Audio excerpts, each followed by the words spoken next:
Oh, I think I'm on the wrong Wi-Fi. Hello, ladies and gentlemen. Welcome back to another exciting episode of Stacker.News Live with the BFF Keyan. Definitely don't remember that. He's like, get on up. He's just like riding the horse. He's like, get on up. It's just kind of dumb because it's just like, do you really have to do that? Like, can you not ride the horse and say get on up when you're riding it? Well, I think it kind of sounds like Keyan, like that. I think we got that part of it. I never played that game, and I don't recall ever hearing Keyan like that. I didn't hear that. Like that. You might just be doing a poor impersonation, though. Probably. It's possible, but maybe not. Maybe it's spot on. Maybe it's spot on. Maybe you know what you're impersonating well. How was your week? How was my week? My week was pretty good. I'm very, very sore. Sore? Why are you sore? So I did 5 days of vinyasa in a row. Oh, nice. Which is that like guacamole, but without the guac. Yeah, but it's like with hummus instead because it's from yoga people. Oh, nice. Yeah, that's what it is. So I ate vinyasa, lots of vinyasa with. It sounds good. It sounds delicious. Pita bread. Sounds really delicious. It made me sore because it's a tough food. You eat it with pita chips, or is it more like just straight? Well, you don't want to do. You don't need to do chip like a chip. You don't need to turn a pita into a chip. That's like kind of a modern thing. You can just do a soft bread with it. Yeah. Vinyasa with some normal pita bread. So good. Yeah, that's right. How about your week? How was your week? It was good. It was pretty busy. I started editing the Stacker.News Live DVD that we're releasing at TapConf 7. Get your tickets now while you still can. Dude, the first episodes, like Wumble's been releasing some old clips, throwback clips, but those aren't necessarily the ones that are going to be in there. But man, dude, let's just say the first 100 episodes was really funny, man. Was it? Yeah, it was good. Like I was telling Janet today, I was like, man, we were funny. We were funny. It kind of reminds me of Sesame Street, though. Sesame Street. It reminds me of Sesame Street. It also reminds me of like a show for autists. It really is a show for autists. Is there like at least the first DVD that we come out with, like when people watch it, they're gonna be like, man, that was such a good watch. Like you're gonna be like, man, that was a good episode. But yeah. Who like Sesame Street. Yeah, pretty much. But it's good. Plebpoet's gonna make the cover.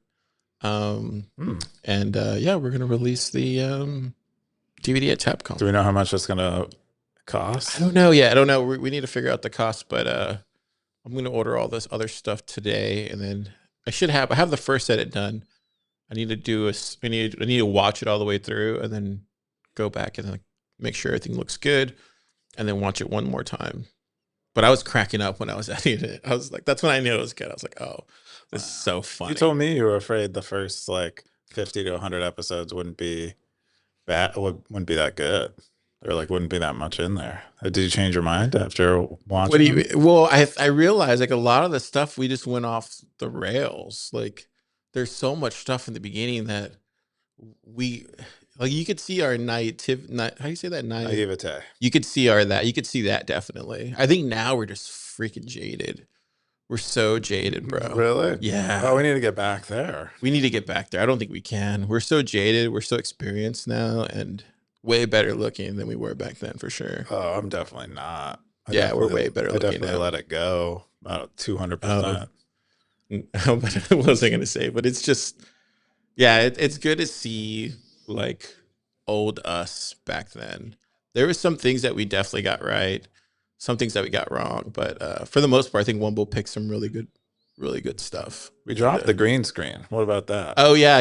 The green screen, having the green screen back then made the show. You could totally see the show was way better with the green screen, us inside of the thing. Like, should we bring the green screen back? I think we should. I think maybe after we hit 200, we should bring back the green screen. Why did we get rid of it? Because freaking Pleb Dev stole our green screen. Oh. Yeah. Okay. Well. Yeah. Let's get it. We should bring it back though. I like how dumb it is. It's just dumb. Yeah, it was full dumb. It was cool. It was cool having the green screen. We should totally bring it back. All right. Anyways, if you've never seen this crazy show before, it's called Stacker.News Live. We cover the top 5 stories here on the front page of Bitcoin Stacker.News every week. Like I said, Womble's been posting a lot of cool clips, some old ones. There's some throwback ones. I think the most popular one last week was the gold confiscation. Apparently that one, or actually that one was a throwback clip when we talked about gold a long time ago. Oh, I remember that. I don't remember that one, but turns out people like hearing about gold. I don't remember hearing about that. Yeah, they went through and found a bunch of old gold stuff around it. Cool. We're gonna be talking about gold today again, and then what was the other one? I think that's pretty much it. Cool. If you haven't hit subscribe. You think they have a podcast like this for gold, where they cover gold? I'm sure they do. Top 5 gold. Peter Schiff. I think Peter Schiff. If you type in Peter Schiff, he's like the gold guy. But thank you for watching this show for Autos. I appreciate it. Hit subscribe if you're one of those people. Help us get over 500. We need to get over 500. I don't think we're ever gonna. I think autists don't subscribe to podcasts. Oh, well, that makes sense. Maybe they can't find the buttons because they can't tell the colors apart. I think that's what happens with autism. I think don't subscribe. That's what you have to tell them. It's the opposite. Oh, I see. Autism. Don't subscribe. We don't want to get popular. Because if we get popular, then no one will watch it. They're sensitive to reverse psychology. Yeah, so don't subscribe. We don't want to hit 500. Yeah, we don't. We want to get to 0. So we actually want you to unsubscribe. Yeah, if you're subscribed already, look and check. We want you to unsubscribe. Might be hurting our numbers. Yeah, we want to go the other way. Because honestly, I was looking at the old clips. You can tell we didn't care what we said back then, at all. Now you can see us care what we say. So if you unsubscribe and unwatch us, then this will help us not care. Don't share this podcast with your friends. Yeah, we need to get less popular. People know less popular. We'll just start releasing DVDs. Yeah, that's the way you want to watch this podcast. We'll just record 100 episodes and release DVDs. Yeah, it's the best way.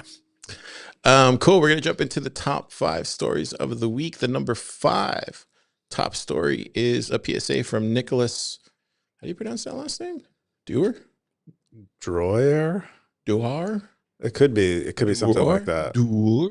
It's a Dewar. These people, they're from all over the earth, and they all want to talk differently and use different words and names. I don't know what. Yeah, it might be a Dewar. I'm gonna go Nicholas Dewar. For those who run a BTC Pay server on a VPS, this is from Darthcoin. 5 comments, 1,002 cents. September 9th, Bitcoin territory. Read the whole thread, he says. Keyan, what's this? Yeah, I guess BTC Pay server for a number of years now has been telling people how to set up BTC Pay server using, I think, Luna node. And, for only $7 a month, you can host BTC Pay server. BTC Pay server is a non-custodial kind of wrapping service for a Bitcoin node that gives you e-commerce-y features. Allows you to present invoices to people that they can pay, and you are, in control of it, fully self-sovereign. Especially if you're hosting BTC Pay server yourself. But for most of the customers that BTC Pay server has, they were using Luna node, which is a cloud storage platform that has really good rates. So most of them are on a very cheap instance, $7 per month, which comes with a 20 gigabyte hard drive. And so Nicholas is writing about this because the UTXO set, the unspent transaction output set, has grown so large that even while they have most of their customers use prune nodes, it will be the 20 gigabyte hard drive on that $7 instance will be will run out of storage, and they will basically have to start their BTC Pay server from scratch, mostly because he predicts you likely can't recover from running out of storage.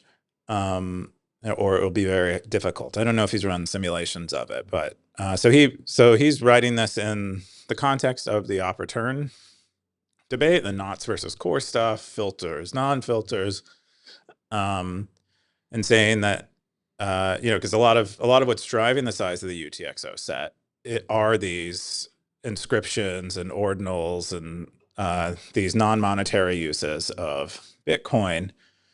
And they're done in such a way that they create unspent transaction outputs that you cannot prune, that you need to store forever, that we all need to store forever for running a Bitcoin node.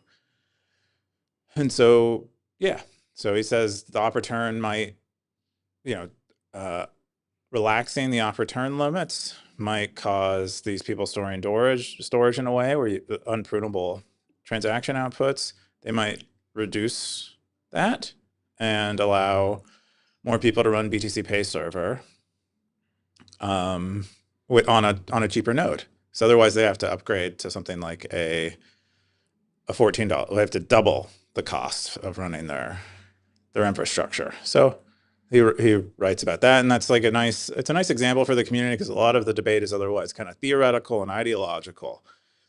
And so this is like a practical example from someone who is serving real people using Bitcoin on a regular basis and telling us how these decisions affect them. And it's a pretty awesome post for that reason. Cool. The top comment was from South Korea Lightning. Said Antoine's post is quite interesting too. Responding to Mechanic asking why increasing op return would be useful. Then he quotes it. We got Carter. He said, this is what I've been saying. We need a way to allow people to return data without stuffing it into random fields. Op return at least helps, even if it's more expensive, because it allows people to explicitly say this is data, so you don't grow the UTXO. Cool. Yeah. You got anything else on this? Not really. I think I said most of what I wanted to say. The next top story, it's time to build a new grid. This is from Max Webster, September 11th, 8 comments, 10K boost, baby. 12,100 sats. Keyan, what's this? Yeah, so this is a post from Max that is about solar. Max is a huge solar bull. Has been working in started a startup career working as one of the first employees of a solar company in Mexico. And I think has stayed a solar bull since then. He cites a number of developments here about the way that solar is becoming cheaper, the storage for solar is becoming cheaper, how we're seeing countries like China really expand their solar generation. And he also pairs that with a lot of the discussion around the need for additional electricity for all of these AI data center stuff that people are doing. Like no one really wanted to talk about this kind of stuff when it was for Bitcoin or altcoin mining. But now that it has it's kind of like sanctioned by Silicon Valley, there's a lot more discussion about data center energy needs and the fact that producing more energy is good. It's funny how that changed, right? It changed so fast. It's so messed up, but I love it though. So fast. So it's nice as we basically have, at least on the energy side, we have Silicon Valley on our side now. So there'll never be like that green skull thing. Yeah, because they were full on the other side. They were full on the other side, and now all of a sudden AI, and I mean, it's crazy how that changed. I wonder if those proof of stake chains even would have emerged if the AI boom had coincided with the cycle when they started working on that stuff. What do you mean? Because the proof of stake, they switched, a lot of these chains switched over to proof of stake because of all the energy FUD. Oh yeah. Yeah, that they did, right? Yeah. Yeah, I remember that. I wonder if they probably wouldn't have done that. It probably wouldn't even occur to them that's a big deal. They probably would have respected the fact that it's quite expensive and energy intensive to maintain their chains. Anyway, so he writes about solar, the emergence of solar, like how solar is growing and incredibly cost effective and is getting deployed especially in China at huge volumes. And he shares some cool graphs. Some of the data in here is pretty crazy. I think for every doubling of solar deployed, it reduces the cost of all future solar deployments by 40%, I think. And so you can just see how the feedback loop is very positive.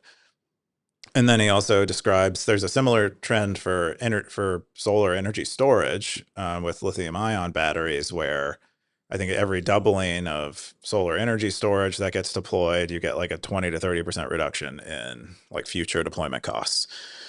So you have these trends that are showing that it's going to get pretty cheap to produce solar energy, and you have lots of demand for Yeah. solar energy. And so he writes a bit about that, and then that kind of dovetails into ideas about more decentralized grids and how we might see kind of solar take over a grid or become more dominant on a grid. And he has a few ideas about how that might happen, but primarily he sees more like off-grid data centers coming online that are primarily powered by solar and not connected to the grid at all, and so don't really have many requirements in that regard, and getting deployed in places like Texas or Yeah. other places in the South where they don't have a lot of regulations around off-grid power.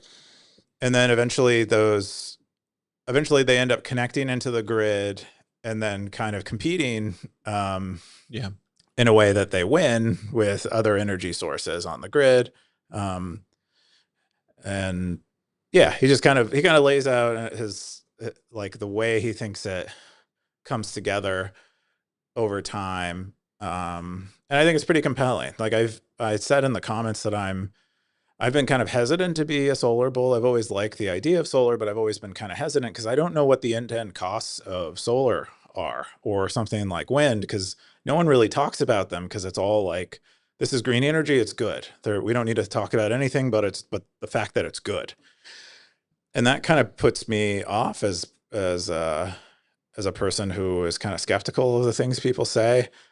And so but this makes a pretty compelling case. He doesn't get into end-to-end costs, but he does get into why it's good, and why it's good not just for the environment, but also good for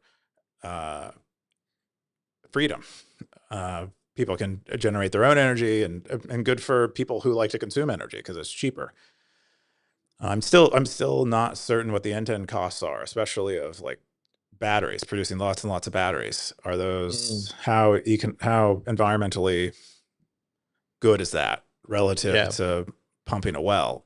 I don't know, but Yeah, I think short term, I mean, just from the only experience I have with all the mining stuff and solar stuff is just from working with Kardashev for a year, when they were in our accelerator, and the all the alpha that they would give me about what was going on in Mexico and Latin America. And I think he hit it right on the nail when he talked about the off grid stuff. That's exactly what's happening in Mexico and Latin America. There's just so much underutilized energy that's just not being tapped into, and potential deals just there.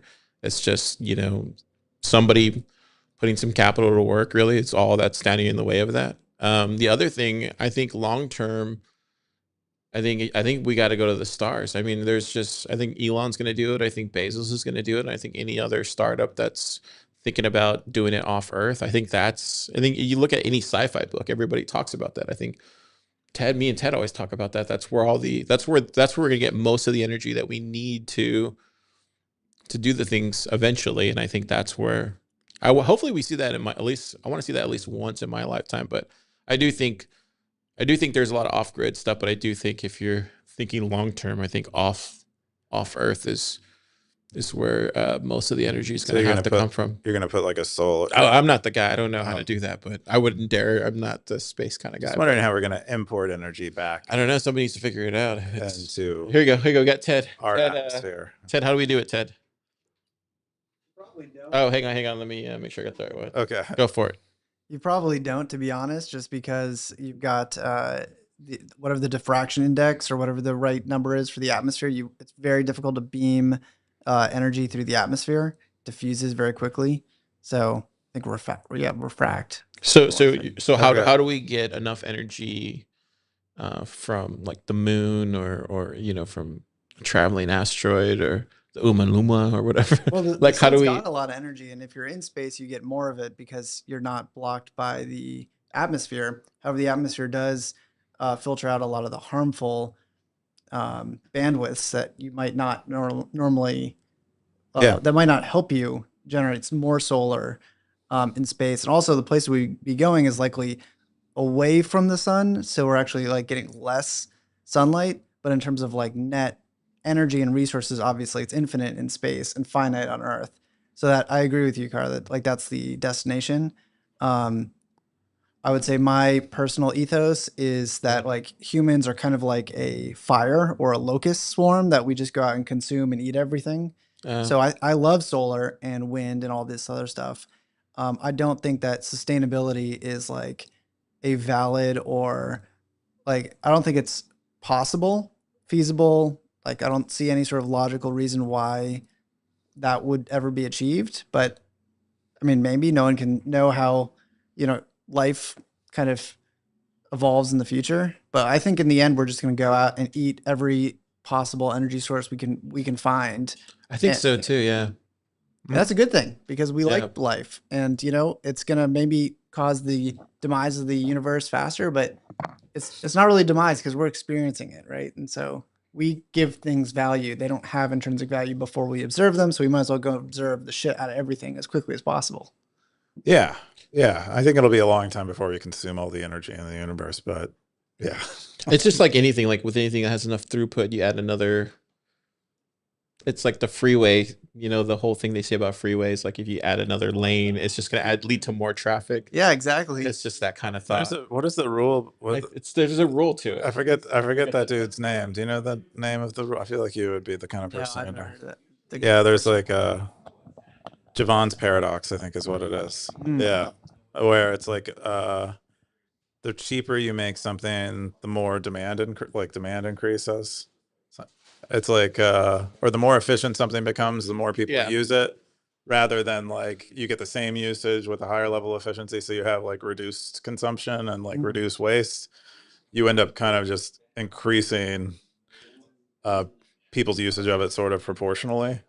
So you end up with the same waste levels, but it's like serving more people. That's why I think off Earth makes the most sense. It like I don't know how that's to be achieved, but it's in every sci-fi book. I just don't know if it serves Earthlings if we're getting energy from outside the atmosphere. Yeah, so there's a really good argument I heard by this guy Isaac Arthur on YouTube, and he's a really good. He's basically would be a sci-fi author, but he just does everything in YouTube format. And he made a really good pitch about industrializing the moon, which is what is the number one economic benefit the moon has. And it's like they don't really have anything if you think about it, but the one thing they do have is a very advantageous energy position to get things in low Earth orbit. So we know how valuable low Earth orbit is. Spy satellites, Starlink, GPS, imaging, kind of the basics. It's a lot cheaper energetically to drop something into that position from the moon or from just a Lagrange point in space than it is to launch it from Earth. Oh, that's a cool idea. So that's true for anything kind of, as you go further out the solar system, once you kind of get to the asteroid belt and pushing beyond that, well, then like Jupiter's got its own gravity well. So, and it's, multiple years to get there. So it's probably unlikely that it's going to benefit Earth that much, but I think it sort of intra solar, I'm sure there'll be stuff we discover, scooping up some helium on Jupiter, getting some hydrocarbons on Titan, getting some water on Ceres, and like that benefit Earth too. Just run an errand. We just need to start. Doing it. Cool. Yeah. Good post. Good. Thank you, Ted. Thanks, Ted. Space Ted. Yeah, Ted will be at Startup Day, I should mention. So he's the guy to talk to about space stuff. And he's also building an AI app. Ask him questions about space. Cool. The next top story is, do we already have too much? It's from KR. Ask SN territory. 34 comments, 2,122 sats. Keyan, what's this? Yeah, KR is wondering, are we overeating? Are we over consuming? Basically, is kind of the question. Have we generated so much abundance that we are like poisoning ourselves with our abundance by consuming more than we should be? So Stackers chime in and answer. He lists. It says primarily in terms of information and food is where we seem to have abundance, like very clear abundance right now. Like for instance, I am overweight because I'm over consuming. I have too much abundance of food. Um, and most of us have too much abundance of information. We're spending a lot of time on our devices and probably consuming way more stories and TV shows and stuff like that than we would have in the past. And that neither being overweight or consuming too much media is probably good for you. So maybe we should produce less. Are we producing too much? That's what he's asking. Yeah, Scoresby had the top comments. Is, at least at this stage of human development, hardship is not hard to come by. I haven't had hardship in my life, but the 2 or 3 serious hardships have resulted in growth and good things in my life. I don't think that overabundance is too much of an issue, really. Most people will have challenges presented to them through the rough edges of life. Got one from Optimus said, abundance of bad food is like abundance of toxic waste in your garden. Scaling by sacrificing quality is easy. The challenge is to scale without making that sacrifice in the face of insatiable greed. We don't have enough of the right stuff. Dahi said, I think we need a complete inversion of reasoning, similar to how I rub most entrepreneurs the wrong way because I'm from a data as a liability camp rather than a data as a new oil or whatever the economist sold you. Any of these stick out to you, Keyan? Yeah, I think most of them are saying that it's not so much that we have that abundance is bad as much as like having things in abundance that we don't need or don't value. And instead, we want abundance in things that we do maybe need and value highly. And so you're producing abundance in the wrong areas, and we kind of need to shift it over or rebalance into other areas. That's kind of what a lot of the comments end up saying. Cool. You got anything Yeah. else on this? No. All right. The next top story of the week was gold was used for persistent data storage too. This is from Simple Stacker, September 8th, Bitcoin territory, 32 comments, 11,700 sats. Keyan, what's going on with gold? Yeah. So this is kind of, and similarly in the context of the Knott's core debate, where much of it revolves around arbitrary data storage happening on Bitcoin. But Simple Stacker, I guess, recalled that gold had been used at one point for data storage because it's easy to write in and will maintain its shape so long as it doesn't come in contact with a lot of heat or pressure. Unlike stone, it will like erode. Like there are a lot of materials that don't hold their shape actually as well as gold, even though gold is quite soft. And so I guess in the past, when important things were written, sometimes they were written in gold. And gold was also used as money. And so we were using that thing that was good for money turns out to also be good for data storage, kind of like maybe not good for data storage, but suitable for data storage. So I know where this is going. So it's going. So there's reason to believe that when you have money emerge, it also becomes used for data storage. Maybe that's not good, but it seems to be somewhat of a pattern, at least where the money is suitable for data storage. And so we shouldn't, I guess, I think the purpose of the post is like, maybe we shouldn't be surprised that we have this money that we all like using. And then there are other people who want to use the money for data storage. It's interesting too, because like even like the pharaohs and like all sorts of people at the top who had the vast majority of the gold used it for inscription type of they were literally inscribing. They were literally inscribing stuff in their own kind of degenerate type of I am a god. I am a god type of behavior, killing babies, all sorts of demonic stuff. I don't know if they inscribed that in gold, but you know what I'm trying to say. Yeah. But like they were doing that sort of like kind of like demonic type of behavior and attributing it to on what you're talking about, inscribing stuff, yeah. And then yeah, interesting.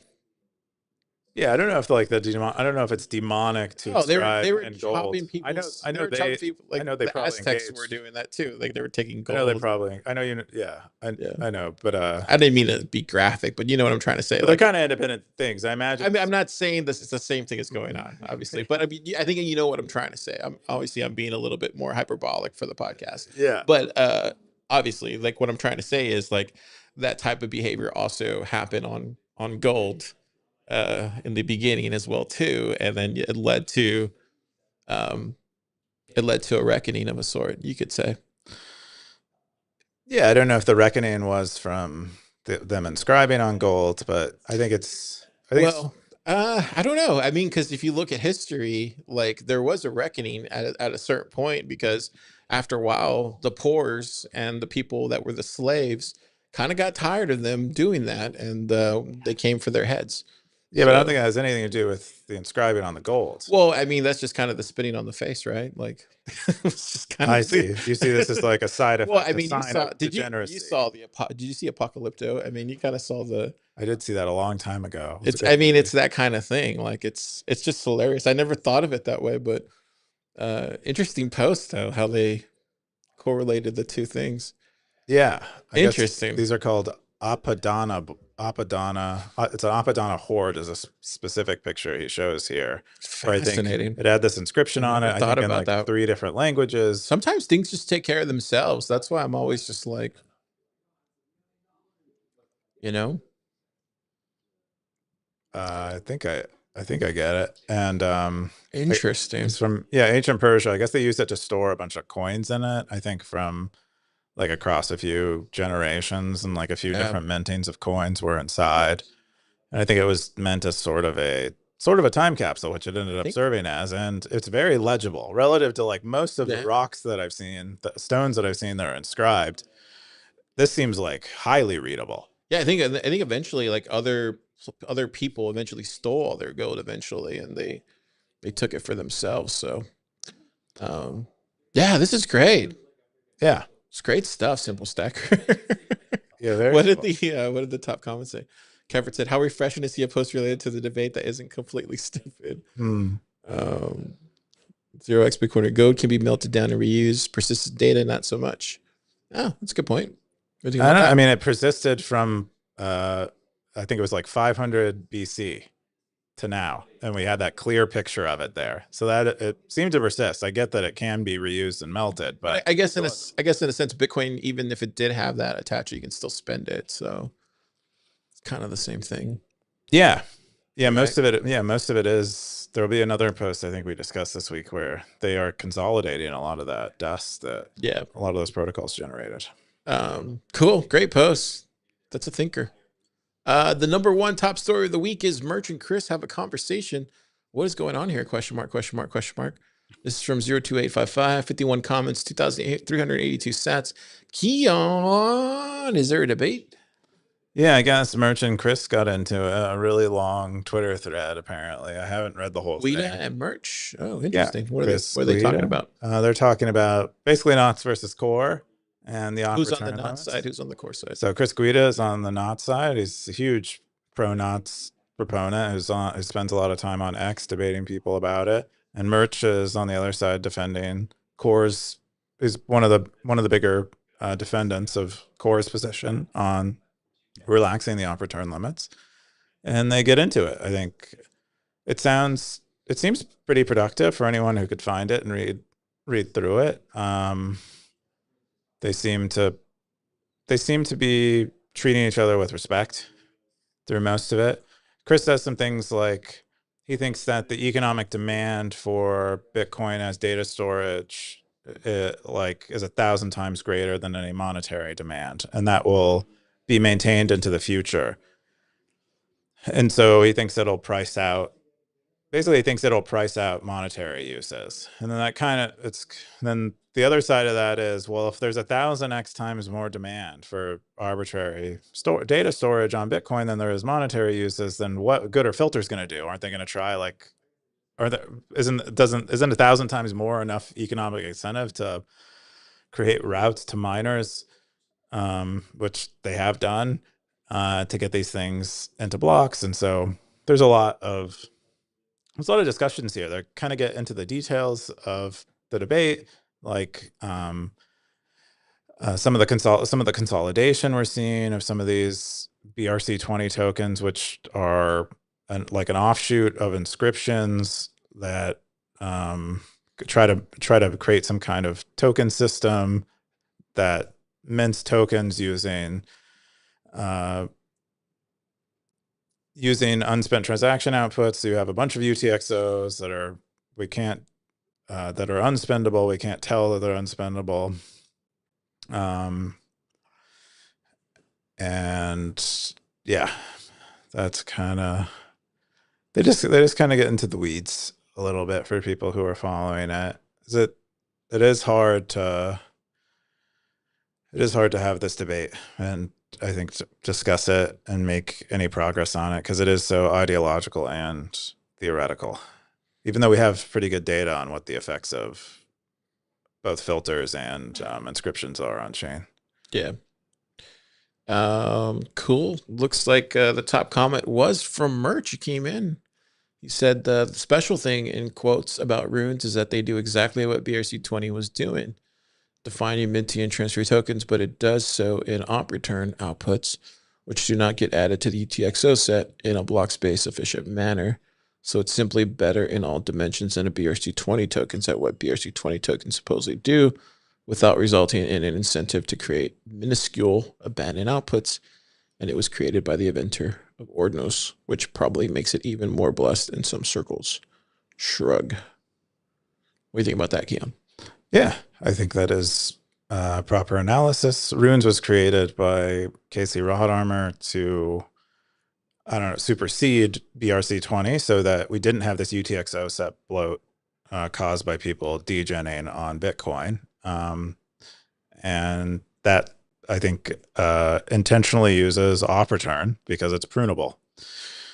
And yeah, that's a sign that like uses of op return has better effects for the network than not using op return, all else being equal. We had Simple Stacker come in and says, this is a good conversation. My view is that demand for transactions will surpass demand for arbitrary data if adoption of Bitcoin as a medium exchange increases. If no one uses it for medium exchange and it stays a store of value, then there will be little demand for monetary transactions. And most of the demand for block space will come from people storing data. The way I see it, storing data isn't the problem. The blocks are all the same size anyway. The problem is bloating the UTXO set and making a node more costly to run. The point about how the government can also make sure an attack is an interesting one. I don't know enough about the technical details behind Bitcoin, but if there could be a way to prune the UTXO set, even if the outputs are not provably unspendable, that could be a technical solution to this debate. What do you think about that? Yeah, I think you raised those interesting points from the discussion, and I think there are proposals for how to make the UTXO set more manageable, even at large size, like UTXO, and I know also LibBitcoin with Voskull, they don't even have an independent UTXO set. They pretty much index the entire transaction history of the entire chain and make it accessible in a way that you can still validate blocks easily. It's time to download Blue Wallet and Moon, baby. Let's go back. Let's go back on chain, boys. Let's make a Stacker.News with one confirmation. Yeah, a 20-minute zap. 20-minute zap. You gotta wait 20 minutes. I mean, to be honest, dude. I mean, I downloaded Blue Wallet. I'm ready there, man. You're ready to go back. I'm using Moon. I'm using Moon. I'm using You're Blue gonna time Wallet. travel. Yeah. I'm sending it on chain now for my phone. You're like Doc Holliday. I mean, I think there's something to be said about that. I don't think Super Stacker is wrong by saying if we want the chain, if we want on chain back, then we got to start using it again. And I like Lightning. I'm gonna keep using Lightning, but I think I'm gonna start sending more on chain transactions. Yeah, Moon should be booming right now. There's like nothing on Blocks are empty. We have like sub 1 sat per Time V to start buy. using Moon. Time to start using Blue Wallet. Let's go, boys. Let's do it. Stackers, if you're listening to this, send at least one on chain every day. Show them It what you're starts made with of. you. It starts with you. I'm serious. For every Lightning transaction you send an on-chain transaction. Let's tip your bartenders, your baristas, $5 on chain. Just download Blue Wallet. Do your baristas have on-chain wallets? It's easy enough to download Blue Wallet and send it to them. I don't think they would do it if I asked them, like, hey, can you download this app? I mean, because what else are we gonna do? It's either that or, I think you that gotta vote with your money. Other than encouraging people to do more on-chain transactions, that they don't need to do, I think Go back, boys. It would just be having more people use Bitcoin. Yeah.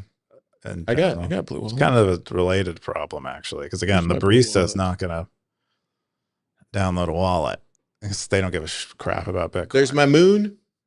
Got a password on it. There's my Blue Wallet. I downloaded Blue Wallet. Yeah, I downloaded Blue Wallet. Look. See if it loads. Boom. Boom. Blue Wallet. People love Blue Wallet. It's time to go back, boys. I even called it Lightning. So I psychologically think I'm using Lightning, but I'm not. Wait, you've tricked yourself. I've tricked myself. I called my on-chain wallet Lightning. You did like a Vulcan mind meld with yourself. It's on-chain. That's what I called. Like changed Nick, mind. look, I called it Lightning. My on-chain wallet. The only on-chain wallet I use is my Lightning nodes. There you go. I do multi-sig vault. Everybody's like, I don't agree with that. We gotta not use on-chain. Yeah. Anyways, so Nick just disagreed with Carr. Yeah. And then Carr behaved on screen like Nick agreed with him.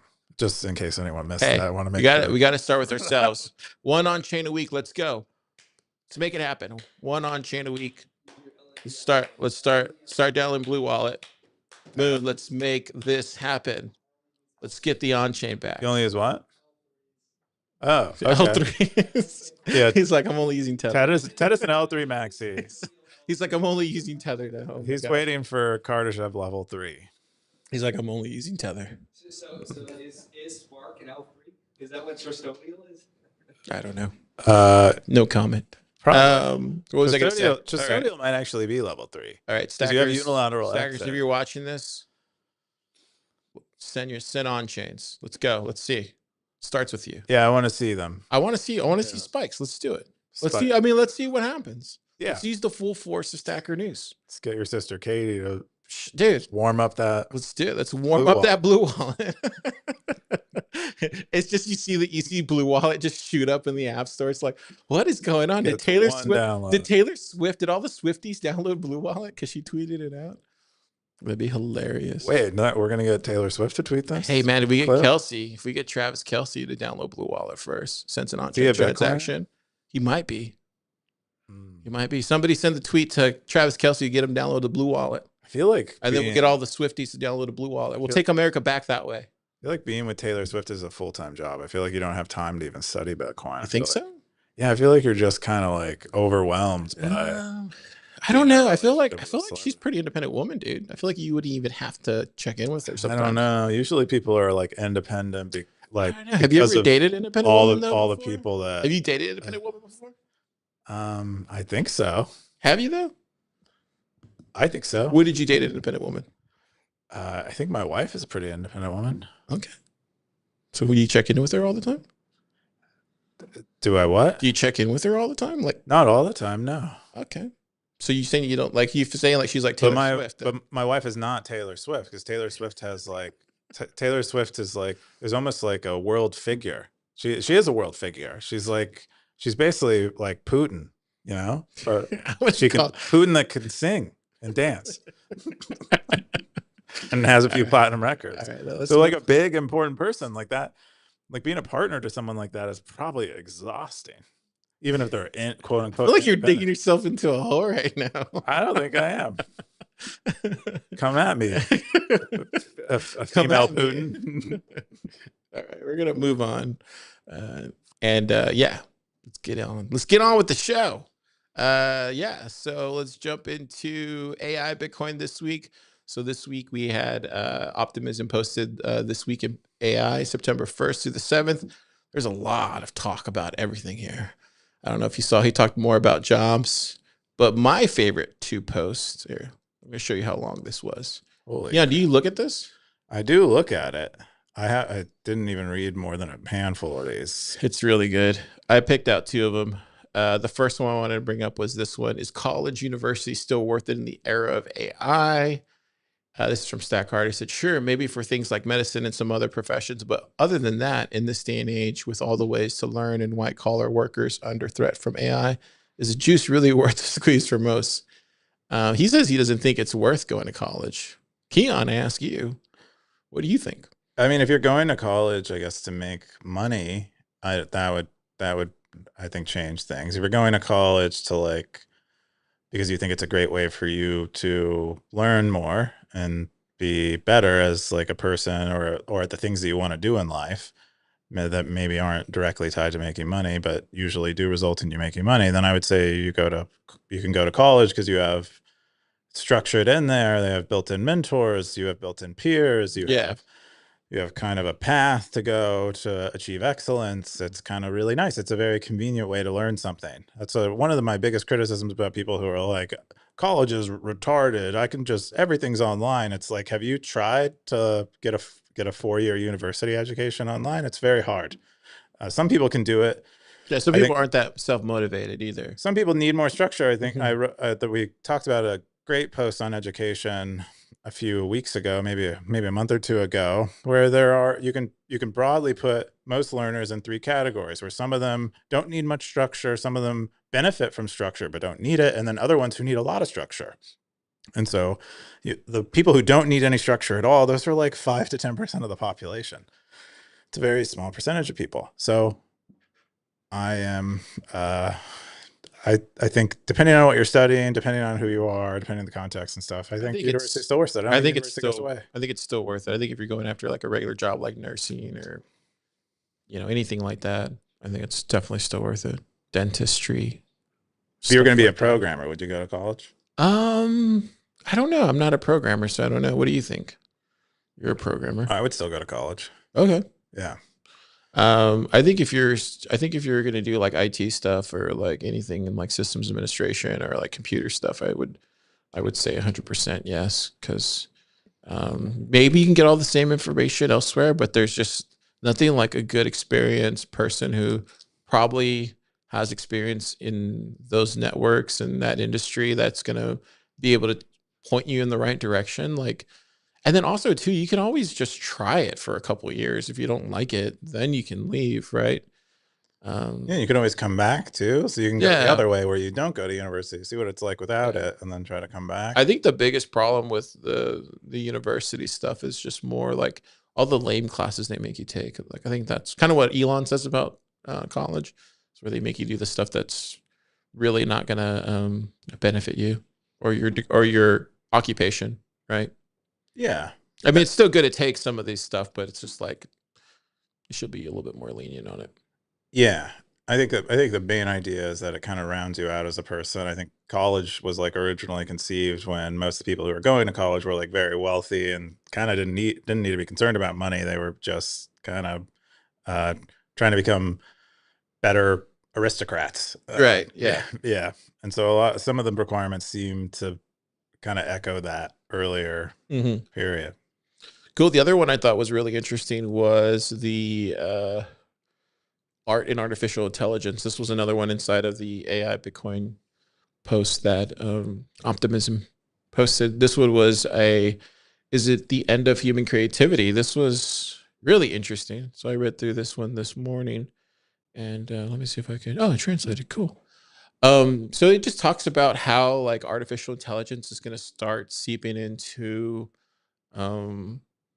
art and you're going to start seeing it more at some of these different museums and it's going to be showcased a little bit more. They did talk about one specific piece of art that was sold. I believe they said it was in 2018, which is this one right here. This was from Pierre Fautry.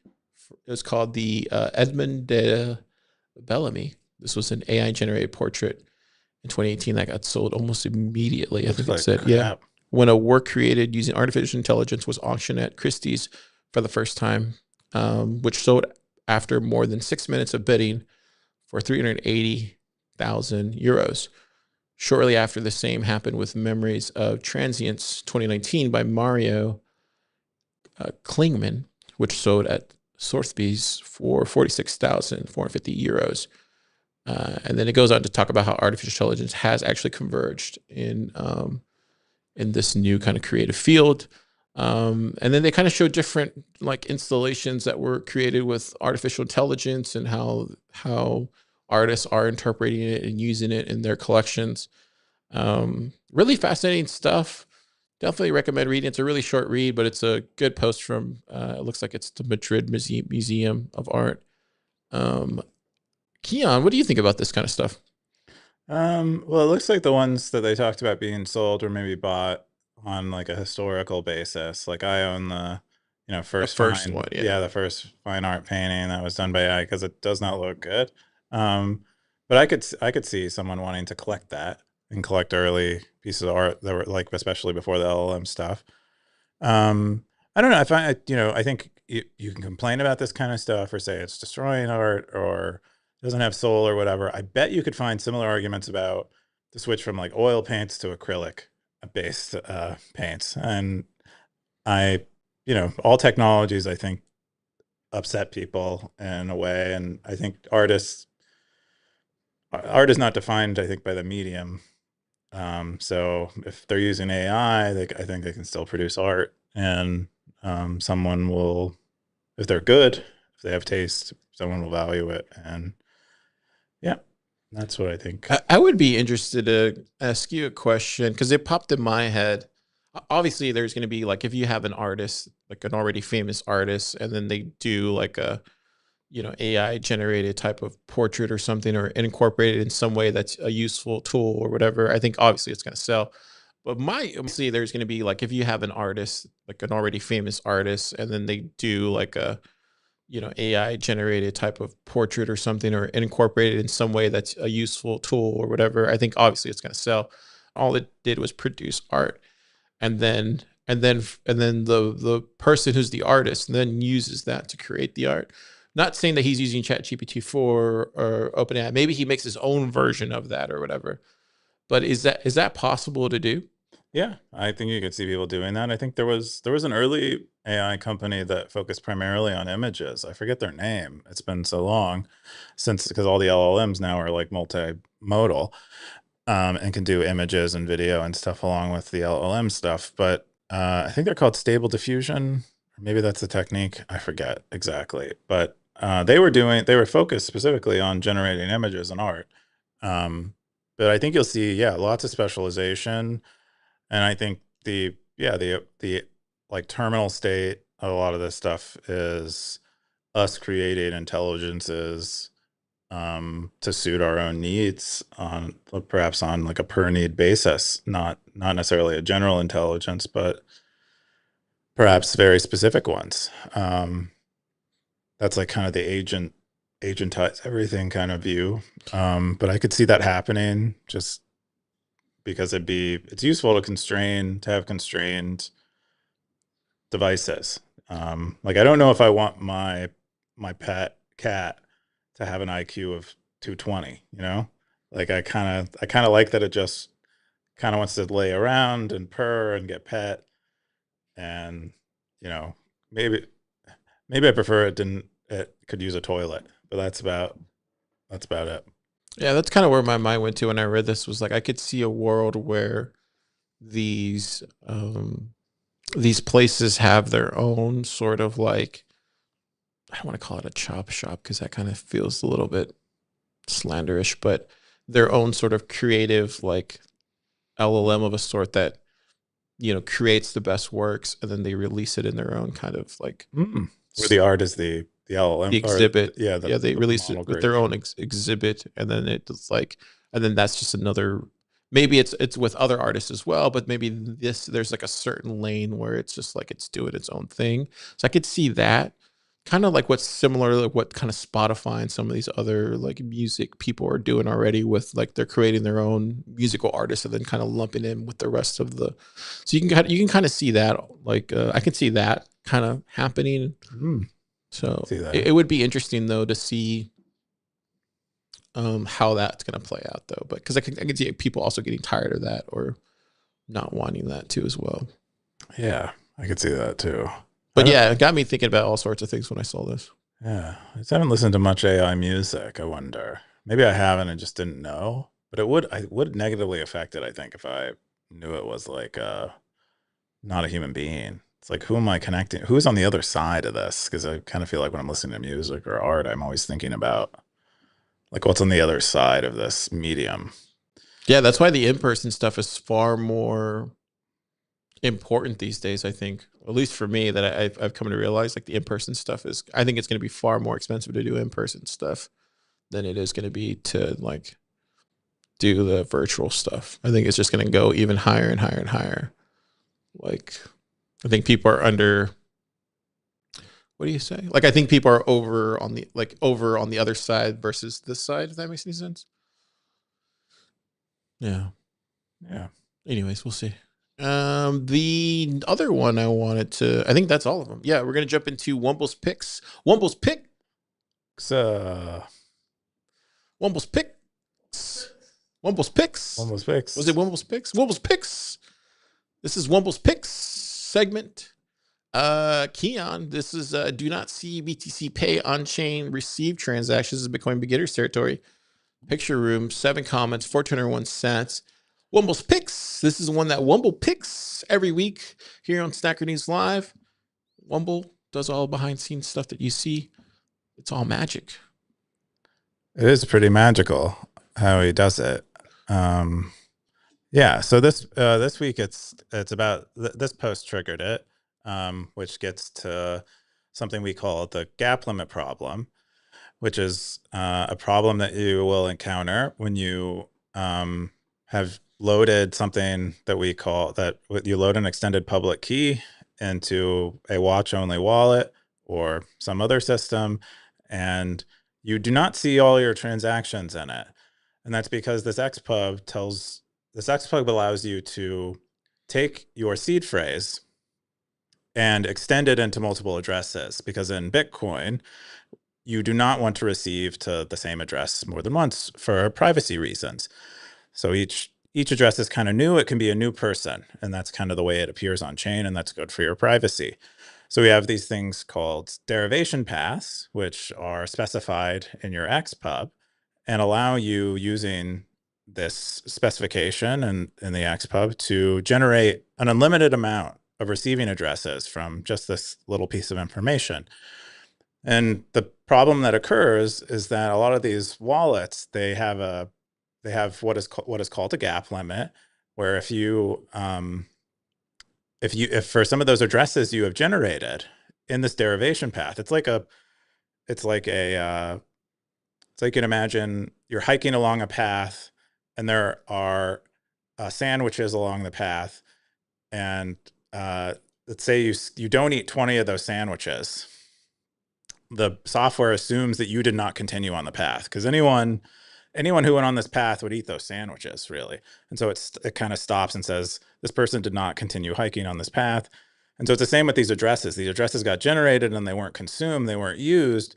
So a lot of these wallets are like, okay, I don't need to look any further. I don't need to look on chain for any more of these addresses getting consumed.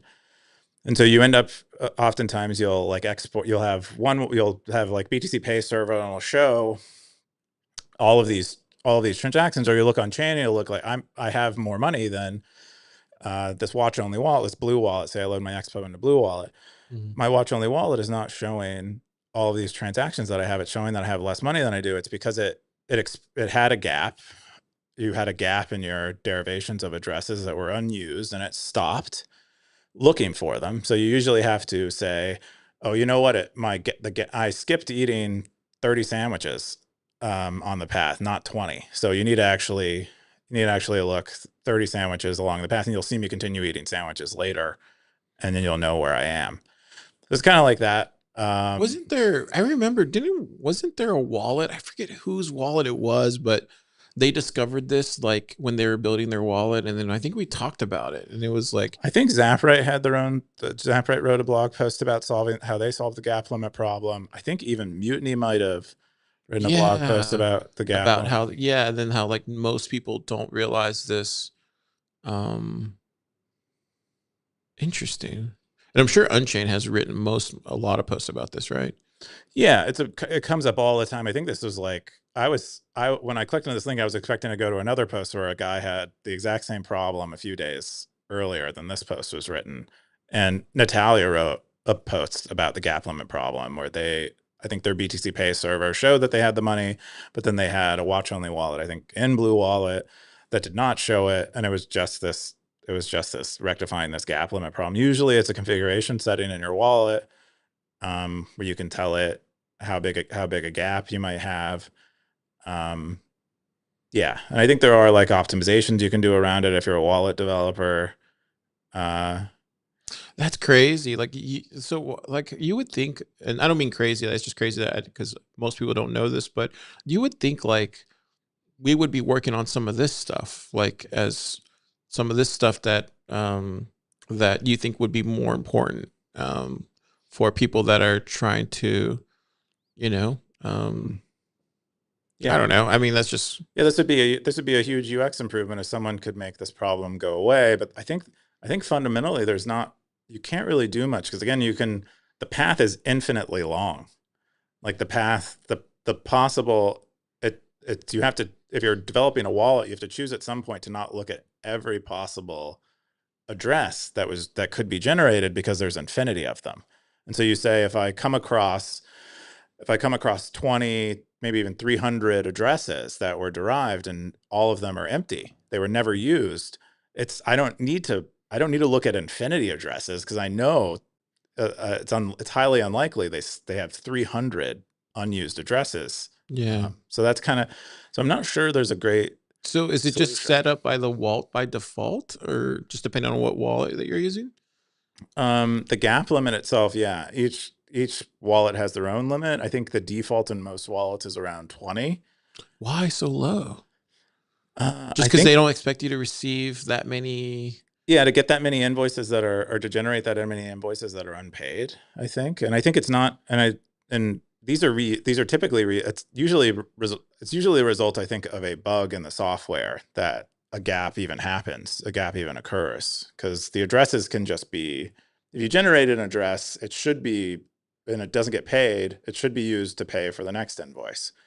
So if you're like BTC Pay server and you go to buy a hat from me on my BTC Pay server and you just don't pay the invoice, anyone comes back to buy a hat or a shirt or whatever, I can use the same exact Bitcoin address again. And so on some level, it's like the problem occurs because of like a bug in software. They create the gap when they probably don't need to. In some cases, maybe they do need to. I don't really know. I haven't developed one of these wallets, but so yeah, I don't know.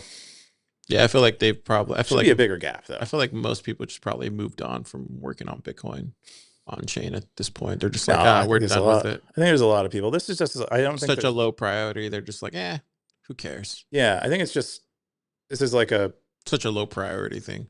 I think it's a big thing. It'd be cool if somehow this problem didn't exist, but yeah, for sure. I don't think there's. I think it's like fundamental. No one cares about on-chain anymore, to be honest. I don't think it's that. Well, you were just talking about on-chain. I mean, trust me, I'm going to start using on-chain stuff. This would help me achieve my goal. Okay, what do you think? I want to send 300 on-chain transactions a week. This will help me. 300 on-chain. What kind of? Okay, just $5 on-chain, 300, 500 transactions a week. All right, help me do this. Well, good luck. Interesting. Yeah. So that's great post. That's the gap limit problem. If you want to read more about the gap limit or any of these things that we cover in Wumbo's picks, which are usually more fundamental Bitcoin things that I'm even not very super familiar with. I would go to don't like it. Don't subscribe it. Yeah, don't do that. Learnmeabitcoin.com. Learnmeabitcoin.com has a lot of great explainers on basically everything. This is just like this. Learn Me a a Bitcoin.com. Bitcoin.com. It's a great website. It's interactive, Boom. and it's been up Oh, forever. didn't do it. Is it just www? No, I think you probably need, www. See if that works. Oh, there you go. There you go. But you can go, like, if you search for derivation path at the top there. You could even learn how on-chain still is not complete. Derivation. You can learn how derivation path, how on-chain is not complete, but we rather have inscriptions instead. I think you said deviration. Oh, dev. DERI. Oh, there it goes. I found it. There you go. You can learn how So some of the things that we really need in Bitcoin are just not important. at the very bottom of this page, they describe Oh, the cool. gap limit and kind of in detail. They kind of show how addresses are derived from the XPub and There you go. where it occurs. You too can learn how this is not as important as inscriptions and ordinals. Just like I did today. Well, yeah. Cool. Thank you, Wumble, for picking this one. We're going to jump into Keyan's picks. The first one you have was Noster Game Engine. Wow, look at that frame rate. What's this one? Yeah. I don't know about frame rates. I'm not much of a I don't gamer. know. I just said that because Oh. it sounded about right. Oh, yeah. I mean, It's maybe just we'll going get back and forth. The some extra SkyPod. hits. SkyPod. Gamers. So Nostr Game Engine is a game engine that RBLB is working on that is sponsored by. It's like a patch into an existing game engine for Nostr stuff, and it's sponsored by OpenSats. And he's been doing release notes for like kind of pretty major things that he's adding to the code base. In this case, he adds his Nostr ads protocol. I guess he came up with his own ads protocol, but Cool. the general idea is that it creates a sort of, using Nostr, it creates a sort of marketplace for Nice. ads. Oh, he's using Nostr for ads? He's using Nostr for ads? Yeah. Where's So that at? Where do I go look at that? Where do you want to look at what? The ads thing. Oh, the ads thing. It's somewhere in there. There we go. Dedicated posts. Dedicated Click on posts. that. Got it. Yeah. Advertises, publish bids, Nostr. Yeah. So Okay. basically, if you're running a game, you can kind of like look and see if there's anyone who wants to put up an ad, and you can display them in your game and make some money. And so that's kind of, so he wrote his own ad engine for that. That's I think cool. that he looked at some of the other ones that existed. He didn't really like them very much. He found them to have problems. So he wrote basically his own, That's his awesome. own protocol for it, and he shows it in the game where as a person who's developing a game using his Nostr game engine, you can specify like walls in the game for an ad to get displayed, or other places, probably arbitrary places. Yeah. And I thought that was, dude. I thought that was cool. I'm liking these releases. I'm looking forward to playing a Nostrized game at some point in the future. Yeah, he's building an actual game at some point, right? I would guess so. I mean, it's building in the engine, but I would guess he would dog food it into a game at some point, at least a simple one. Cool. Yeah. Super cool stuff. I love that he's building it. What was the next one that you got? You got the next one was your wildest drunk. Oh, this is the EK one, right? Yeah. What was this one about? Yeah, Yeah. EK, I don't know why, but asked about everyone's wildest drunk story. And so it's just, there's a lot of cool, you learn about kind of a side of people that you wouldn't ordinarily learn about if you read through the comments. But a lot, I mean, like South Korea LN described a time in Austin where they were without a shirt and without shoes walking down 6th Street. Now it got robbed of his Really? watch, Oh, and like no. woke up in the middle of nowhere without No. and just like walking down a rural street. I described 2 of many wild drunk stories that I had, but there's just a lot of them. I agree, like pretty much most people kind of shared stories like that. And it's fun because it's like this is the side of people. It's like when their inhibitions are at their lowest, and so they are kind of their most lizard like self. Ghost lizard. What does that mean? Ghost lizard. Kind of like your base, more of your base person without all of the like You said that. self-control. that you Carlos normally Fandango have. said, "Thankfully, there were no camera pics back in the day." Am I right? Yeah, dude. Thank God there were no camera phone pics back in the day. Book guy has had 2 DUIs. One of them he Sucks. crashed into a tree. Yeah. Yeah. I had so many. There's just too many to count. I was in a band, so that was just the things that we did. I could tell you so many, but none for this. None PG for this podcast. None of them are PG. None of them are PG. Were you like We were. like- I mean, I was in a band, dude. Like it was like, you know, there are the people that did drugs and there's people that drink, and I was always the people that were drinking. I don't drink anymore. Hmm. Yeah, I don't drink anymore. Oh, I mean, whenever we do, I mean, we'll do it for like startup day or like you know, special occasion. okay. So but- you drink for special occasions. Yeah, for special occasions. Okay. We're gonna go drinking tonight. Are you? Yeah, you with celebrating? John. We're gonna go get a pint, a proper pint, Proper pointed proper Guinness. pint of Guinness. So yeah, that'll be fun. I haven't had a beer since, gosh, when was the last time I had a beer? Since Juan was here. Since Juan Galt was here. That was the last time I had a beer. That was a while back ago. in like May or April. Really? That was that long ago? Yeah, because he left in April, I think, right before the crypto conference. Oh, I think that was the last time. Yeah. I don't think he's Yeah, I allowed think to that hang out was with the us last time. anymore. What did you say? I don't think he's allowed to. Oh yeah, he's definitely not allowed to hang out with us anymore. Yeah. Yeah. Sorry, Juan. Anyways, that's all your stories. The one I wanted to bring up was, yeah, the sad news this week was from the Charlie Kirk thing. So they actually caught the guy. I don't know if you saw this, Keyan, or if you were paying attention to it. But Yeah, they- I did. But they whoa, what's all these ads? They popped up. Where are these ads coming from? Yeah, so they just announced that they caught the guy who killed Charlie Kirk this week.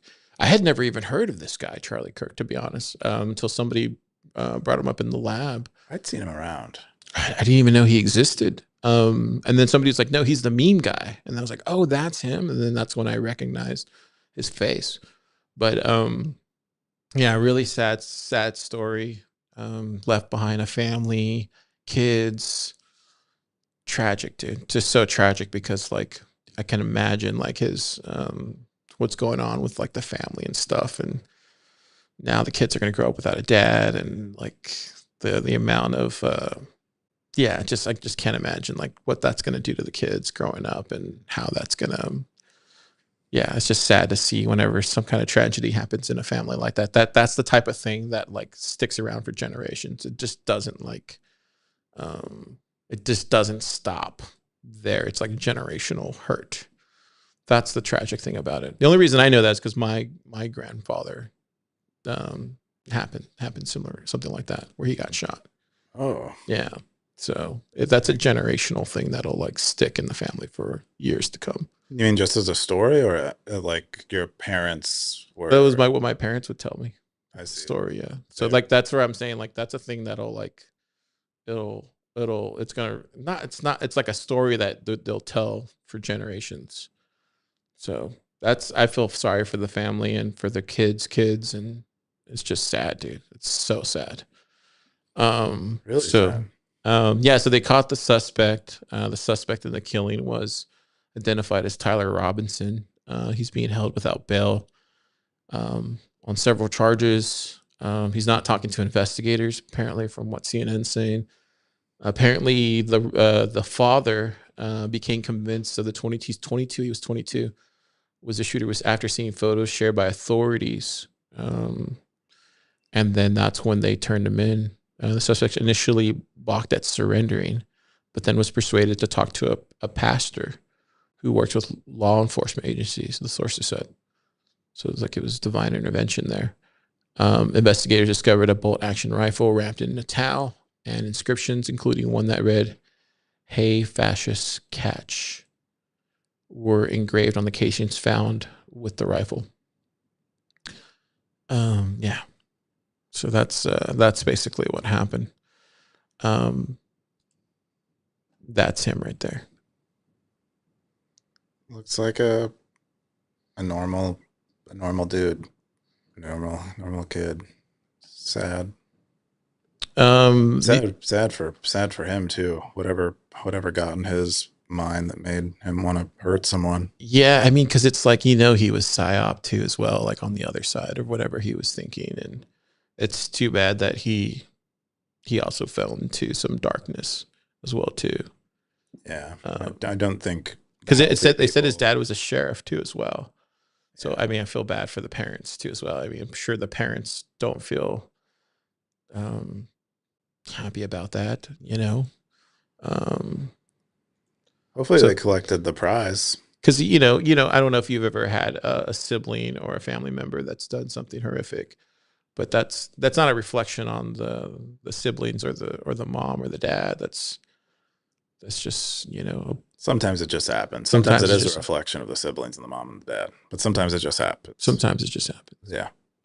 So yeah, it's just sad to see. It's a good thing that the dad turned him in and pastor was able to intervene. Yeah. So just sad all the way around. The other thing I wanted to bring up was this post by Kepford. I thought this was a really good post from Kepford. He posed the question, is it wrong to be divisive? This was on September 11th. He says, he's divisive. That was in quotations. He said, this is something I have heard about Charlie Kirk. Maybe that's a fair descriptor. I don't know. I was familiar with his work, but I'm not interested in dissecting that at this time. I'm not going to defend or lionize Kirk. What happened to him is disgusting and makes my heart break for his family and our nation. But this comment, he's divisive, got me thinking. I often hear this word used as a way to get people to ignore someone saying things they don't like or agree with, a way to quickly dismiss someone as a troublemaker. Then he goes on to say some things about Christianity and about following Jesus and about how Jesus was divisive as well. So Keyan, I guess I'll ask you this: is it wrong to be divisive? I don't think it's wrong to be divisive. I think you should, if you're going to be divisive, you should be aware, in touch with the consequences of it. I don't think if I were divisive or anyone's divisive, they should expect to get shot and killed over it. But you should expect people to be upset at you for being divisive. That's kind of like one of the known results of it. Yeah, I don't think him being divisive is like an excuse for violence. It's a lot like when people say, if you didn't want to be raped, you shouldn't have dressed like that. Like dressing like it's kind of a similar thing. Like I don't think someone dressing provocatively justifies someone raping them. Someone being divisive doesn't justify someone committing violence against them. So kind of similar thing. I think it's not wrong to be divisive. It's not wrong to dress the way that you want, but I think in either case, you need to be aware of the consequences and that it attracts a certain type of person who might be violent, and prepare yourself for it. But yeah, that's just like out of your control as a person who wants to be divisive. That's just the context in which you live, the environment. Yeah, I think I definitely think now is a time to be divisive. I think there was a time when you probably didn't need to be divisive. I think now is definitely a time to be divisive. I don't think everybody is in a position to be divisive, to be honest. But I do think there is definitely, if you're a young man who is seeing a lot of this kind of like just craziness in the world, and you need to stand up and talk about these things. Like I think even the poor kid that shot the guy, like he should have voiced his opinions. Like he didn't have to result in killing somebody over. When it's never right to kill somebody over anything. That's just the wrong way to go about things. It's like, Except in self-defense, maybe, but do you know what I mean? It's like this is why it's so important to like meet people where they're at and have a conversation about these things. It's just all this could have been avoided. Yeah, I don't think it's wrong to be divisive. I think you should be talking about these things. You should meet people. You should have more conversations about this stuff. I think I do agree with you. I think in history it has taught us, even if you do say something in an eloquent way, and it's really profound, and it's like, and it actually moves people and actually pushes the human race forward, there's a really good chance you are going to piss somebody off, even still, by doing that. And history has proven that to be the truth as well too. Like, you can look at any people in America's past where they also got shot. Like, that is a thing. So it doesn't matter how these words come out or whether you use venom or not. It's still a thing that can happen. And so I think you just got to be aware of the situation of what you're being divisive about, and if you really do feel that kind of call to say something, you should speak up. I think for me personally, I've always spoken up for something that I truly believe in. I won't do that unless I actually believe in the thing that I'm saying, even when other people don't agree with me. But if I feel the call, the need to say something, I will say something. I don't care if I'm the only person that's saying it. But I think it's very important that we don't move away from saying the things that need to be said just because of this. I think if there's anything that comes from this, is to be more divisive. That's what I would say, is to say what needs to be said. But also, if you're that other person on the other side of this divisiveness, go out and meet them halfway and have a conversation with them. Don't respond with anger, or don't respond with Be hate. divisive too, but from the other side of the argument. Be divisive back. Don't be violent back. Exactly. So I thought this was a great post by Kepford. I actually don't think you need it. I don't think divisiveness is a virtue. So that's one area I would say I would push back. I don't think divisiveness is necessarily a virtue. I think it's a way to communicate that gets a lot of attention, which might have value. But I don't think anyone should aim to divide people, which is kind of fundamentally what divisiveness means, is you are speaking in a way that separates people more than they need to. And so I don't associate that with virtue. I think it might be the truth. It might, like, you might be if you're speaking the truth and it happens to be divisive, I think that's okay. That is, maybe speaking the truth is a virtue. But I think speaking about things in a way that don't need to be divisive, but putting them in a divisive way, I think that isn't a virtue. Cool. Yeah.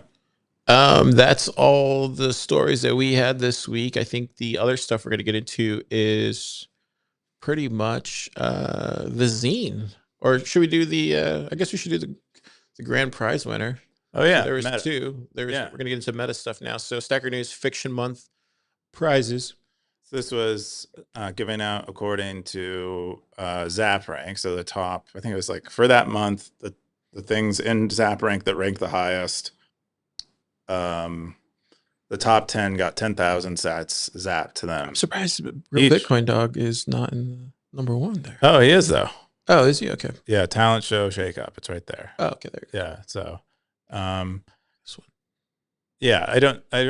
Zap Rank is not really well suited for this type of contest purpose. So I wouldn't take, if anyone is like, my story should be there, it's not there, I would not take this as like a sign of the worth of your story. So yeah, it looks like everybody was confused about the Sybil fee. Yeah, the Sybil fee. Yeah, the Sybil fee tends to confuse people because they don't understand the need for it. But that was part of the confusion. But I think we had nearly 60 entries, and only 10 of them got into this top area. But I just want to say that. But congrats to everyone who won here. And then we also, the other side of the prize is they gave out the grand prize winner. The grand prize winner, which was human judged rather than algorithmically judged, was this one, Billy the Kid. I don't even remember this one, to be honest. Like, I don't remember even seeing this one at all. I don't even remember seeing this. Well, that's how you know the judges read all of them. Yeah. They went. No one commented on it. Yeah, it has multiple parts to it. Oh, okay. Yeah, but all the judges like this one the best, and we had 3 judges. Is this part 2 or? I think there are references to poems. Oh, this is part one. This is continuing. Yeah, part one. Oh, okay. And I think they went on and a little bit with it. I'll check it out. I'll read this at some point. Let me bookmark it. Yeah. So this one won 100,000 sat prize. What was this about? I have still not read this one. No one read the. I'm not the judge. No one read the grand prize story. No. We have two people here. The judge has read all. So just Scoresby and Siggy read the grand prize story. Okay. This one I've bookmarked. I need to get. There's like most of. There should have been like a People's. This is just me talking about my butt, so don't listen to me, guys.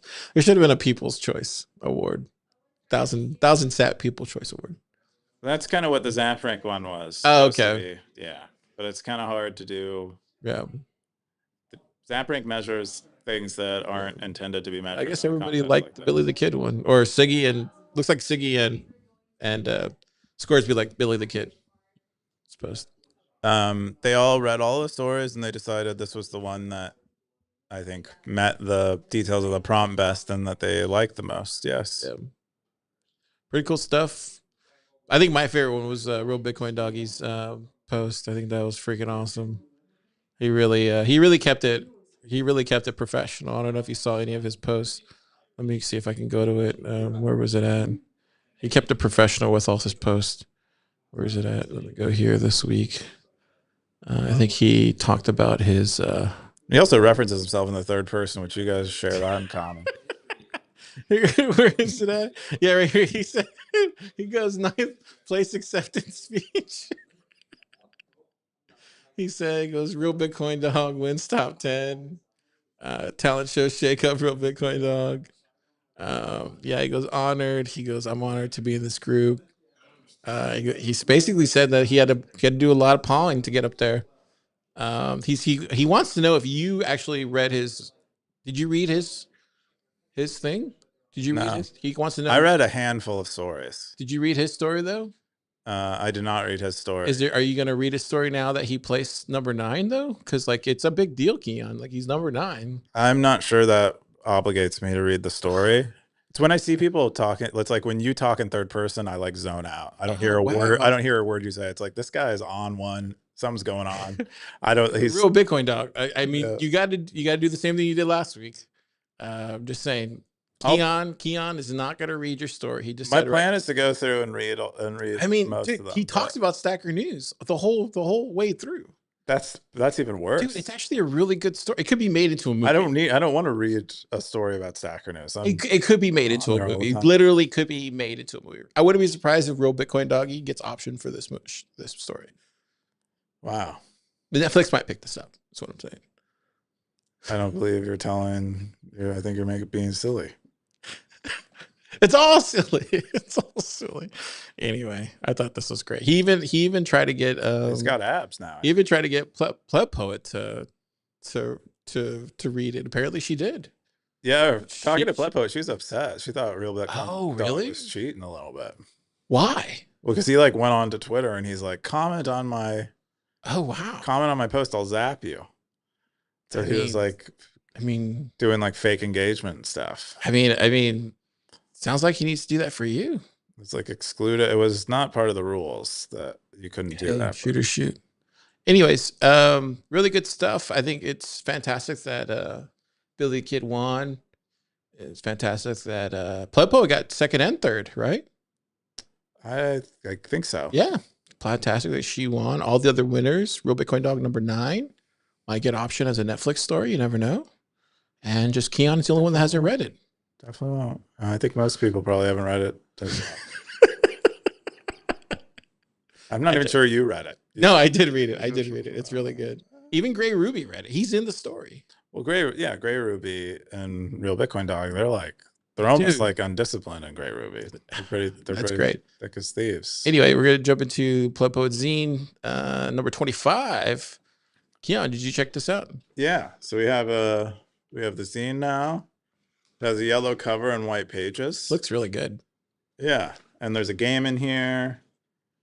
There's a game? Yeah. Crossword puzzle game? It's like, yeah, it's a crossword puzzle. Cool. It's like a find a word game this week. We have results or the answers for the crossword puzzle the week From the before. week before. Cool stuff. Yeah, but Simple Stackers top post there. yeah, it's really coming together. I think It looks more official now with the classifieds. Look at that. yeah, Opaki logo. classified on the back. Got a rest in peace, Blood Charlie Lab deal is a Kirk lot there. bigger. Wow. Well, we took 2 squares. Hey, I'm supporting y'all's classified section. Yeah. You're welcome. Yeah. That's awesome. Agoria's supporting you too. We have 2 Charlie Kirk messages. Someone said smile more. I don't know. Yeah, look Is at he that. talking to you? Probably Maybe. EK. Probably EK said smile more. Oh, you Look at think all so? these supporters I of the think something zine. EK would Look say. at all these supporters of the zine. Look at that. Stacker.News territory supporting you. Yeah, that's cool. All right, Man. your creative writing. Go on Agora. Stack Sats. Simple Stacker said stay humble with Stack Sats. Block height. Sell some stuff on Agora. We got Startup Day promoting there. Good Yeah. stuff. Yeah, I like the classifieds thing. Maybe we'll Yeah. keep doing it. Get your copy. If you want to read the web version, it's all here in the GitHub. If it loads, it'll load. It's a pretty big one. It's like Yeah. 18 megabytes. Cool. Looks like we got some. Where is it at? We got some Fountain Boost this week. Got Blockchain Book said. Oh, actually, we forgot to do Cowboys. Let's do Cowboys first, but then we'll jump into that. Cowboys, baby. Where's Cowboys top? Cowboys of the week. Getting on up. This is we got Siggy 47 with the #1 Cowboy. He's going Kia, Kia, Kia, Kia. See, he's doing that right now. Kia, No, I don't see it. Kia, He's not doing it. Kia, You're doing it. Kia. Top Cowboy. Then we got Coob, Undisciplined, Blockchain Book, Gray Ruby, Coins Reporter. All the top stackers right now. Top 5. Coins Reporter, Public Enemy. #8, Hiding. Wait, that wasn't Hiding last week, was it? I don't think it was. I think it was. I think there's always been someone that's kind of high up there that hides. Optimism's climbing. #12. Scorby's climbing. #14, Stacker and Hiding. Yeah, GMD's up there. OT. Where's that QT? OT. Carter climbing. Sooks. He was 21 last week. Right now he's 20. Real Bitcoin Doggy going up. Paul on his way. Paul on his way to #1. Catford, #24. Got EK 26. Yeah, look at that. Any of these stick out to you, Keyan? I mean, it looks like there's not been a whole lot of movement, but I can see some of them climbing up. Surprised Pleb Poet's in position 50. It's usually all the way at the bottom. Yeah. We got Moneyball in there, Jimmy Song, Max, Signal 312, Philippe. We got Shock, #70. Justin Shocknet. Nifty Nay 9. 9? She has 9 accounts? That's what I thought when she posted with it. She was like, no, I lost my Twitter login. I don't know. Or it doesn't work or something. I don't know. I have to check Got that. the Charlatan. Who's the Charlatan? That's new, right? I don't know. Phoenix. Oh, there's Oscar. Hey, Oscar. Litecoin. Fiat bad. Oh, there I am, 96. Oh, cool. End of the mic. Dead Beef. And who's the last one? Anon 89. There you go. That rounds out all the top Cowboys, baby. That's #1. That's the #1. What do you call it? In how do you say? It's the #1 segment. #1 segment in all of Bitcoin, actually. Probably all of segments Probably. as well. Probably. You include segments from other places like arts Pretty and much. crafts or We got the schools. zaps from last week. Blockchain Book said zap. He also said, I agree, Car. Stop using Telegram for support. Shooting from the hip, Boog. That's all I do. Oh. Undisciplined said, Coop's got Riz. There you go. Coop, you got Riz. I don't know. I think I'm still He's only got Riz still on, unbalanced. he's only got Riz on this podcast. Undisciplined. Yes, true. You get him alone, he has no Riz. Yeah. No, I don't have. You should have saw him in front of Nick Carter. He had no Riz. What are you talking about? Nick like he Remember touched when my jewelry. He was trying to court you. That was weird. That's because of my Riz, dude. No, he saw that you were super tiz, And then he's he just reached out. into, like, He was trying like to. sapiosexual. He was like, he was trying to. He was like trying to. He was like trying to like. He's probably a tiz whisperer, actually. He might be a He tiz might be a whisperer. tiz That whisperer. might Right? be. Oh, yeah. That might explain our mutual attraction. Yeah, he probably was trying to whisper into your tiz. Oh, he did like get real He was close trying. to my Yeah, he ear. was trying to do this. Yeah, that must be how it worked. Anyways, then we got YouTube comments. Stay in the drive-through lane. That's what Fake said about the Taco Bell thing. That was your top YouTube comment pick? Apparently that's all Fake we got. just keeps it up. I'm surprised every time I go through the YouTube notifications. He just likes talking about staying in lanes. By the way, can you see my YouTube watch history when I'm on the Stacker.News live account? I don't know. I use it too sometimes to watch stuff. I just wonder if we can see each other's YouTube history. I watch like car videos or whatever. Oh, really? Yeah. I mean, I never looked through the history. Or just weird videos. Like I'll find like a how-to on something weird, and I'll be I like, never man, I'm looked on through the wrong account. I never looked through the history. Okay, well, Now I'm gonna go look through the history. yeah, I just wonder. I'm just wondering if we could see each other's history. I never looked through it, to be honest, but I'm gonna go look through it. I now. cleared it the other day just that's in good. case, because I was like, wait, Car can. I don't really. Car might know that I'm looking at harmoniums right now. Oh, that's interesting. Yeah. We got some comments in the. Oh, here. Okay, it looks like Optimism's had. Coop, I ran a donation address off an impo for 3 years back when BIP 32 was new, and I never had a gap past 60 without reuse. So I 1 out of most 60 people sent me sets. What is he saying there? Oh. Okay. So we never had a gap bigger than 60. So what does that mean in English? He's saying that most of these, if you're generating bigger gaps than that, you probably have a bug, basically. There's no reason to discard that many unpaid addresses. Okay. Yeah. Good one, Optimism. Things take care of itself. Thank you. That's a long view. I mean, I really do think sometimes you just gotta let things play out, dude. Yeah. I think you really do. Most of the time these days, as I get older, I just let things go like this. It just goes like this. Yeah, the hands grip each other as you go forward. Sometimes in your favor too. Yeah, he said something interesting where it's like in his own wallet software, he basically recorded where the last paid or the last invoice generation was, so that he didn't, within that his own software system, he didn't have the gap limit problem. Yeah, because even if he generated large gaps, he still knew that he had to go where his last checkpoint was. But it's really hard. If he imports that XPub into another wallet, it doesn't have that index in it. So maybe there should be. It'd be nice if we can create another BIP, create another BIP that when you export a wallet, it includes this index, the last unpaid invoice index. And then he also said do re e. Is that how you say that? Do. It's French. Do. Is it do re a? Do re a? Yeah, do re a. Do re a. Do re a. Do re a. Do re. Yeah. Do re. I don't know why everyone doesn't live in America, you know? That's such an American thing to say. Dude, I was watching, speaking of, have you been watching the Amanda Knox thing on Hulu? Have you seen that?